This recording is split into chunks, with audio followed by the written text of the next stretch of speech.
Welcome back to Mystic Island's trading card game. Today we're going to be going over the card template for my trading card game, Mystic Islands. First off, I want to say thank you guys for 50 subscribers. It was fairly quick that I got there, so I appreciate it very much. Appreciate everyone subscribed and watching the videos. I'm going to be coming out with more rule videos soon so you guys can understand how to play the game a little bit easier.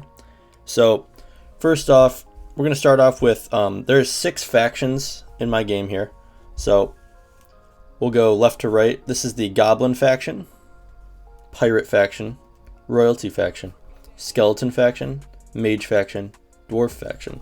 And then there's also a neutral faction, which I will show you. And there's also a Chaos Crystal, and those are the main cards in the game. We'll start with the Chaos Crystal. The Chaos Crystal is your resource. Now your resource, pretty self-explanatory. You use this to pay for other items in the game, anything like that. This is basically your money system, I guess. So I'm going to be showing you the card templates for creatures, abilities, leaders, and I'm going to be breaking them down to you guys so you guys can understand them a little bit more. Alright, so as you guys can see, Destined Knight, one of my favorite cards here.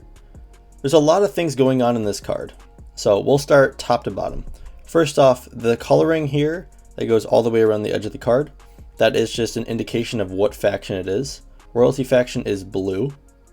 It's just an easy way to see that without having to look at much more on the card. And another way to tell the faction is actually up here, this little symbol right here. Each one has a unique symbol to it. So you will over time learn that that is the royalty symbol. Right under that is its worth. So its worth means how many chaos crystals it takes to play this guy. So this guy's worth 3 chaos crystals. Up top here, this first one is his name, Destined Knight. That's what he's referred to as. That's his name. That's about it for that. And right here it says Royalty Faction. Now if it says Royalty Faction, that means it is a creature. Another way to tell that it is a creature is that it has these 2 boxes here with attack on the top and defense on the bottom. So that's how you can tell it is a creature. I will go over abilities next. So this little box is your text box here. Now there's a few things you need to know about this. So first, this big text here that is not italicized is what this creature does. So gain 1 health when this creature dies. So when Destined Knight dies, you would gain 1 health. You basically just follow the instructions on the card, and it's pretty self-explanatory. Trying to make them as clear as possible, especially for set 2 coming out. Down here, this little text that's italicized and quoted is actually just a little bit of flavor text. Obviously this guy does not have much, just says Destiny there. And on the very bottom right of this text box, there will be the set symbol, and it will be colored either black, blue, red, or yellow. And that is determining rarity, which I will not go over here because I have a whole video about that. And then down here it just has art credit, concept credit, the date it was created, and the number in the set that this card is. So that is a creature card.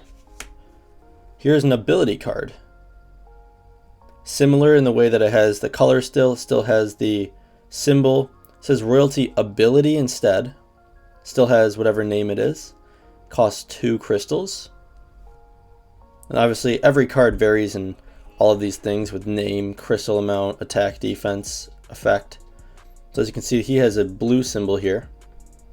So he is a uncommon. It says return top creature from your graveyard to your hand. Once that creature dies, banish it. Pretty self-explanatory there. Not much to look at with ability cards. They're very self-explanatory. You just play them, they do their effect, and go to the graveyard. So not as complicated as a creature card. But the most complicated card in the game is definitely a leader card. Now as you can see, this looks very different from a creature, which I'll show you again here. This does look very different. And that is because leaders are not considered creatures at all. They're considered their own card. So you can only have 1 in a deck overall because they are very powerful.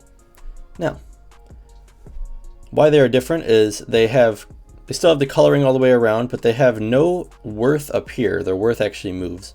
So they just have the symbol here for aesthetics.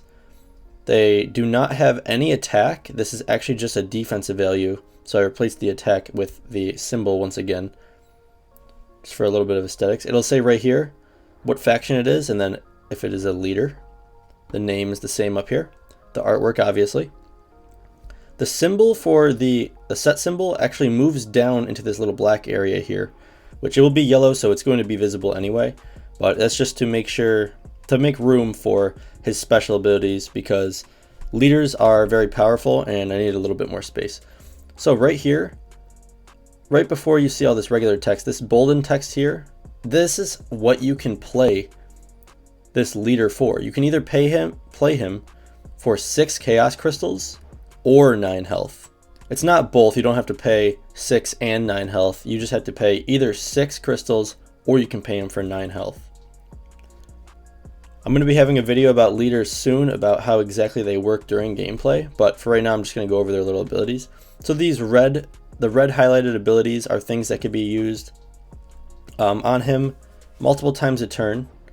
So you can tap him to put a +1 defensive counter on all royalty creatures this turn. You can pay 1 and gain target caster, which is target player, gains 2 health. You can pay 2 crystals to add 1 health to him. Based around health very well. So he's very nice. So basically, now that you understand the template a little bit, I'm going to go a little bit faster. So as you can see, Magni Bronzebeard is a creature. He's got 7 up here. That's his worth. He has his little dwarven symbol here. Dwarves are red, and they're considered beefier, so he's a 6 attack, 8 defense.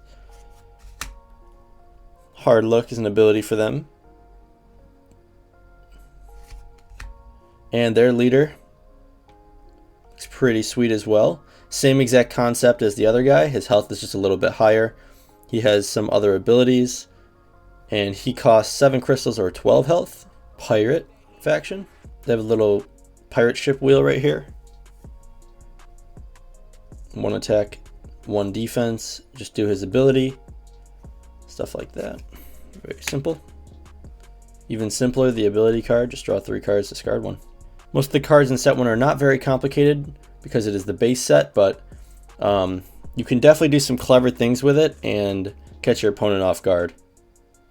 This guy's the leader, Captain Blackbeard. Noble Pyromancer, the creature. Ritual Madness as an ability card. And it has the permanent ability, which I will go over in a very soon video, probably the next one. That's cool. We have Lord of the Spellcasters. That's the mage leader. Each one is unique to their own faction. Goblin Warrior. So the goblins are green, as you can see, with a little torch. The creature. Bloodthirsty is an ability for them. And King Gwizeki is their leader. Skeleton Arrowist is a creature for the skeleton faction. The skeleton faction is white, as you can see, with a little skull symbol. Disassemble. It's an ability. And a leader is Death Reaper. Very nice card, I think. Now, I've already stated that there are only 6 factions of the game, but there really is 7.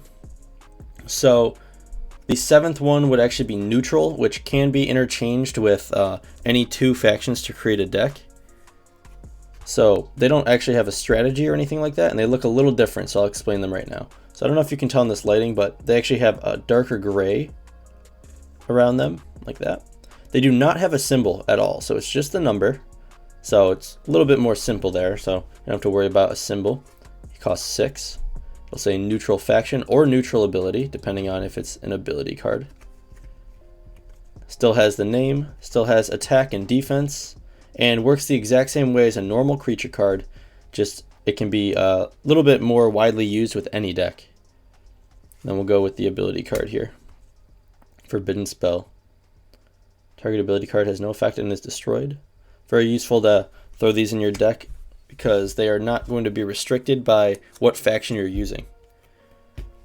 And then last but not least, I think I already talked about the Chaos Crystal a bunch of times before. This is just the resource, and if you do see here, this was the original print of it, and I actually never changed this text, so use this card to pay for creatures and abilities. This card counts as 1. Now the updated version for set 2 will say and leaders, but you know, some people will say, oh well, it doesn't say you can pay for leaders on there, and that's true, but it definitely is. You definitely can, and I just need to update the text on this one a little bit. Thank you guys so much for watching. Hopefully you like my template. I think it's pretty unique. I tried very hard on it, and it took me a long time to come up with something that would work for me.